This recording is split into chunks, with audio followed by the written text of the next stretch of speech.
पत्रकारों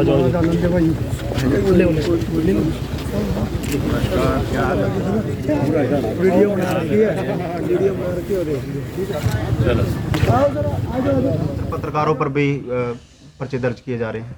तभी तो तुम्हें थोड़ी बहुत समझ आएगी, सीख मिलेगी। तुम लोगों ने, किसान कभी किसी के आगे झुकता नहीं, किसान कभी किसी के आगे हाथ नहीं फैलाता, और किसान कभी किसी का बुरा नहीं सोचता। छोटी सोच है नेट बंद करना, नेट को चालू करना चाहिए। इससे लोगों को बहुत परेशानी भी है। अकेला बिजली विभाग के जो एसडीओ की पदों की भर्ती निकली थी, उसमें 180 में से 20 पोस्ट केवल हरियाणा की, बाकी सारी बाहर की है। तो सरकारी नौकरी में आरक्षण क्यों नहीं, अगर प्राइवेट में? सरकार को चलाने वाले सारे बाहर के हैं, प्रदेश के नहीं है। सब जोड़ा छाप है, जोड़ा भरने में लगे हुए हैं।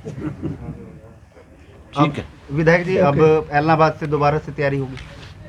लोग फैसला करेंगे। ये फैसला ना मैं कर सकता, ना पार्टी के लोग कर सकते। एलनाबाद की जनता किसके लिए क्या फैसला करे, किसको चुनाव के लिए कहे, हम अपने कार्यकर्ताओं पर, हल्के के लोगों पे छोड़ेंगे। वो जिसको कहेंगे उसको लड़ा देंगे।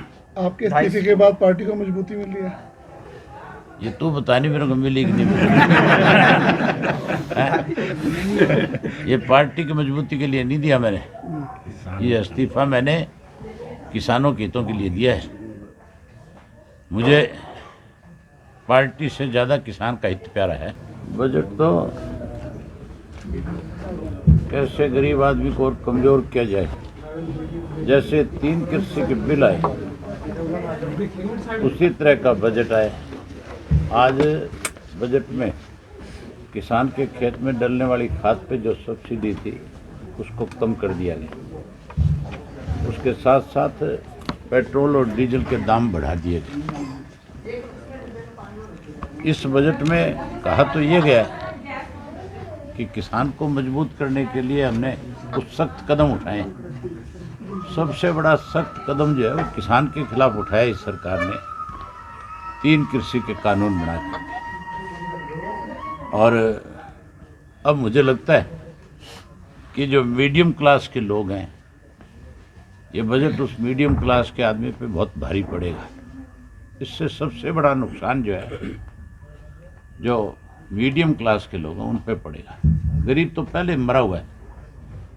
ये सरकार जो है केवल पूंजीपति की सरकार है, और पूंजीपति में भी चंद घरानों की। इस देश के कोई 5, 7, 10 घर ऐसे हैं जिसके लिए सरकार फैसले लेती है। सर, आप सबसे पहले किसान आंदोलन में सबसे पहले विधायक हैं जो इस्तीफा दिया है, क्या कुछ और लोग भी इससे सबक लेंगे? मुझे लगता नहीं, लेकिन जिस किसी ने किसान का वोट लिया है, उसने अगर किसान के हक में कोई फैसला नहीं लिया तो दोबारा, विधायक तो बहुत दूर है, एमपी बहुत दूर है बनना, पंच भी नहीं बन पाएंगे किसी गांव के, और वो नहीं, उनकी 3 पीढ़ियां भी नहीं आ पाएंगी। क्योंकि किसान की याददाश्त ठीक है, उस बात को भूलता नहीं। जब कभी भी इस किस्म के गद्दार लोग, जिन्होंने उनका वोट लिया, जो उनके मंचों पे गए, जिन्होंने उनके लिए कहा कि हम किसान के साथ खड़े होकर के उसकी मदद करेंगे, उन लोगों को विशेष रूप से सबक मिलेगा। एक तरफ तो sir Modi ji digital India बनाने की बात कर रहे हैं, वहीं 3-4 दिन से लगातार इंटरनेट सेवाएं को बंद किया। इंटरनेट की सेवाओं से सारा हरियाणा प्रभावित है। सबसे ज़्यादा जो स्कूल में पढ़ने वाले बच्चे हैं, जो आजकल घर बैठ के पढ़ते थे, उनकी पढ़ाई पे सबसे ज़्यादा प्रभाव इस इंटरनेट से पड़ा। आज तो बिजली का बिल भी इंटरनेट के माध्यम से भरा जाता है। आज ऑनलाइन सारी चीज़ों की परचेज होती है। आज तो घर में अगर कोई छोटी मोटी चीज़ की ज़रूरत पड़ जाए तो नेट के माध्यम से 1 मिनट में मैसेज देके मंगा लिया जाता है। ये जो नेट बंद किया है, इसके पीछे भी सरकार, क्योंकि लगातार जब 27 तारीख को गाजीपुर में जो इन्होंने ड्रामा किया, उससे हरियाणा की सरकार डरी, और उसने ये इसलिए बंद कर दिया कि कहीं हरियाणा के लाखों लोग यूपी ना चला जाए, दिल्ली के बॉर्डर पे और बड़ी संख्या में इकट्ठे ना हो जाएं। लेकिन जितना इन्होंने प्रयास किया, लोग उससे ज़्यादा गए। टेलीफोन की सेवाएं तो बंद नहीं हुई, केवल इंटरनेट बंद कर पाए। टेलीफोन की सेवाएं भी अगर बंद कर देंगे तो भी आजकल तो साधन ऐसे हैं कि 1 मिनट में अगला मोटरसाइकिल के किक मारेगा और गांव में जाकर के जो मैसेज देना होगा दे आएगा। एक छोटी सोच है नेट बंद करना।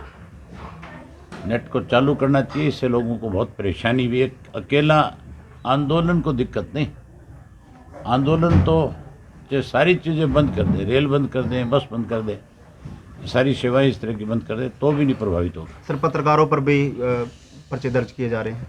तभी तो तुम्हें थोड़ी बहुत समझ आएगी, सीख मिलेगी। तुम लोगों ने इस मोदी के नाम को लोगों के बीच में जितना बड़ा किया और इस मोदी ने जितना बड़ा जहर घोड़ा, उस जहर को तुमने इतना ही ज़्यादा आगे बढ़ाया। ये बहुत अच्छा काम हुआ है कि पत्रकार को भी सबक मिले, उसको भी अकल आई इस बात की भी तेरी क्या जिम्मेवारी है। बॉर्डर पे रोज षड्यंत्र हो रहे हैं, पत्थरबाजी हो रही है किसानों पे, तो इस षड्यंत्र को कहाँ तक देखते हैं? क्या आंदोलन प्रभावित हो पाएगा इससे? सरकार को कर रही है। किसान कभी किसी के आगे झुकता नहीं, किसान कभी किसी के आगे हाथ नहीं फैलाता और किसान कभी किसी का बुरा नहीं सोचता। 100 का 100 सरकार को मानना पड़ेगा, सरकार को झुकना पड़ेगा, सरकार को किसान की बात माननी पड़ेगी। कल प्रधानमंत्री के साथ इनकी मीटिंग है, क्या उम्मीद रखते हैं आप? देखो क्या होता है, हो सकता है प्रधानमंत्री जी के कहते हैं ना देर आए दुरुस्त है, हो सकता है इस पे मोर प्रधानमंत्री लगाना चाहता हो कि भी मैंने देखो किसान के जो 3 कानून बने थे वो वापस करवा दिए।